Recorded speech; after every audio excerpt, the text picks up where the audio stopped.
We learned in the videos on torque that torque, it equals, let me actually draw a picture so you remember what we're talking about with torque.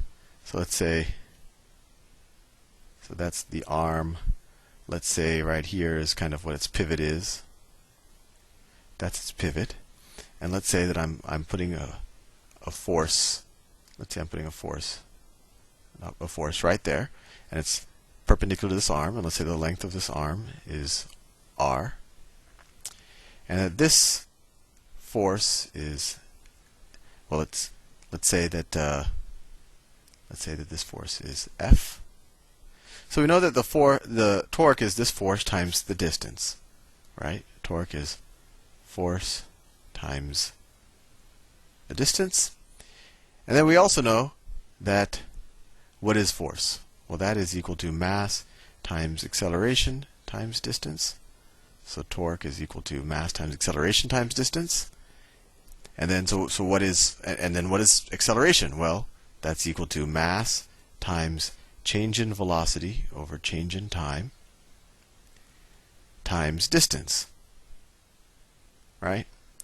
So that we learned all that from our torque chapter, and you might want to review it just to get an intuition of what torque is good for. But in general, if something isn't spinning, you apply torque and you'll get it spinning.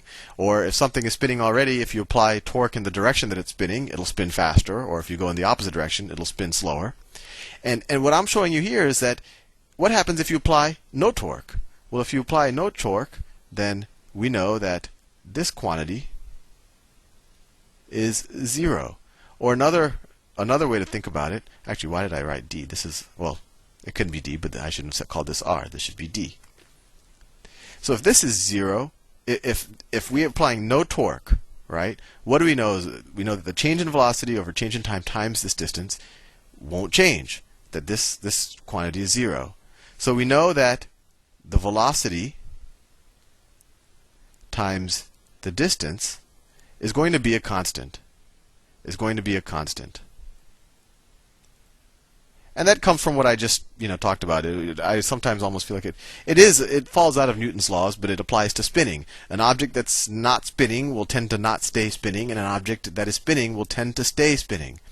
So in this case, if this point right here, so we're in a case where there's no torque, so this force is 0. There's no force applying here, and whatever this object's velocity was, right, is tangential velocity. It's going to stay that velocity. Right? It's just going to keep spinning at that velocity. If I apply more torque it'll go even faster. If I apply less torque, it'll slow down a little bit. But we know that this velocity times the distance is constant. And actually, I don't know why I took this m out. We know that the mass times the velocity times the distance is constant. Right? So what does that tell us? Well, we learned in the angular velocity video. My mind's a little slow today. That what? Angular velocity is equal to velocity divided by the radius. And in this case, the radius is this distance. So we could also write it as velocity over distance.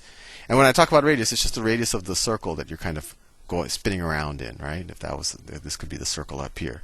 So this d, that's the same thing as the radius. I'm just switching letters to confuse you.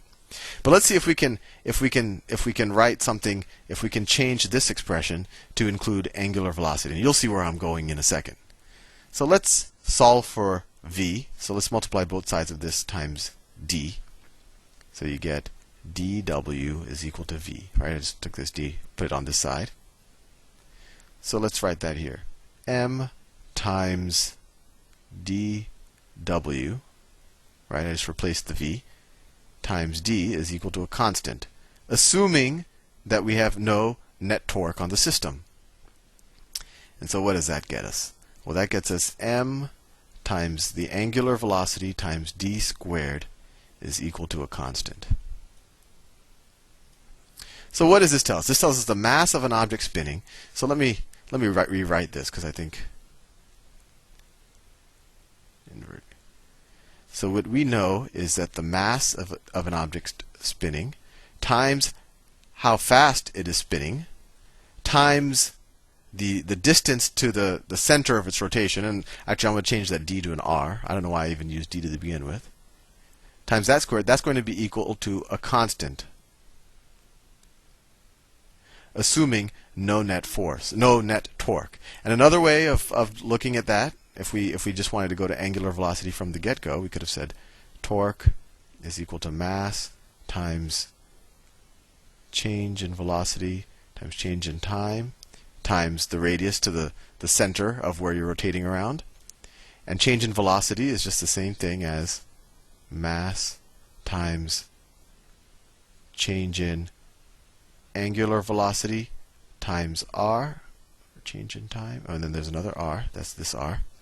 Right? Because velocity is angular velocity times r, and we're assuming r doesn't change. So any change in velocity is just going to be a change in the angular velocity. And then we would get the same thing that we just got here. If we have no net torque, we're going to have no change in angular velocity, so angular velocity will be a constant. So you'll get mass times angular velocity times, and then you have this r and this r, times r squared is going to be equal to constant. Where am I going with all of this? Well, let's think about something. Let's say that I have some object traveling in a circle. I do everything for a reason, and you'll see my reason right now. Let's say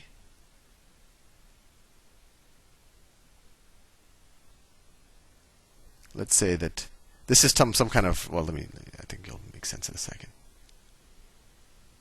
So this is, oh, I don't know, let's say this is some type of retractable pole, and I'm an ice skater. And I'm not using the ice skater's body right now because it'll become complicated. Let's say this is some type of robot arm, right? And that's its joint right there. And it's holding a mass out here. It's holding a mass. And this is neat because after this concept, you will understand what goes on in figure skating. And the Olympics, oh no, the Winter Olympics are over, aren't they? Well, anyway. So let's say that this object is spinning around at some rate, right? Some rate. Let's say it's spinning around at, well, I don't know, 10 radians a second. 10 radians a second. That's its angular velocity. And let's say right now its rotational distance is, I don't know, let's say it's 10 feet. So let's say this is spinning on a this is an object that's spinning on an ice skating rink, I guess is a good way, because you don't want friction and all of that. So what's its current angular momentum? So that's what this term right here is, angular momentum. So what's its current angular momentum? Well, it's mass times 10 times, right? 10 is its, actually let's make this radius a different number. Let's call it 8 feet, just so you know what I'm doing. So its angular velocity is 10, and then its radius is 8, so times 64. So it equals 640 times the mass. This is its angular momentum, right? Now what happens if this arm, for whatever reason, shortens, and maybe it does something like this. The arm kind of bends, and then the mass comes here. It comes in closer to the center. Let me write that in a different color. The mass comes closer to the center. So now the radius is 4. But I've had no net torque on the system. All I've done is change how far it is from the center of rotation. How much faster is it going to spin now? Well, let's think about it. Its angular momentum won't change. This is a constant, which is its angular momentum. That won't change. So we now know that the mass times the new angular momentum, we'll write that the angular momentum 1, times the new distance squared, times 16, is also going to be equal to 640 m. Right? The angular momentum doesn't change. Let's cross out m from both sides, and then divide both sides by 16. We now have that W1 is equal to, 16 goes into 640. So what happened? Originally, I was going around at 10 radians per second. When I halved the radius, when I got half as close to the center of my rotation, I'm actually spinning around 4 times as much. And that's because this term is a quadratic term. And this makes you probably have observed this behavior before when you see the ice skater skating around and they're spinning with their arms wide open, and then they pull their arms in and they go a lot faster. And that's because their angular velocity, or the rate at which they're spinning, is proportional to the square of of the radius around their axis of rotation. Anyway, I hope I didn't confuse you, and I'll do some more problems with this in the future. But I've just run out of time. See you soon.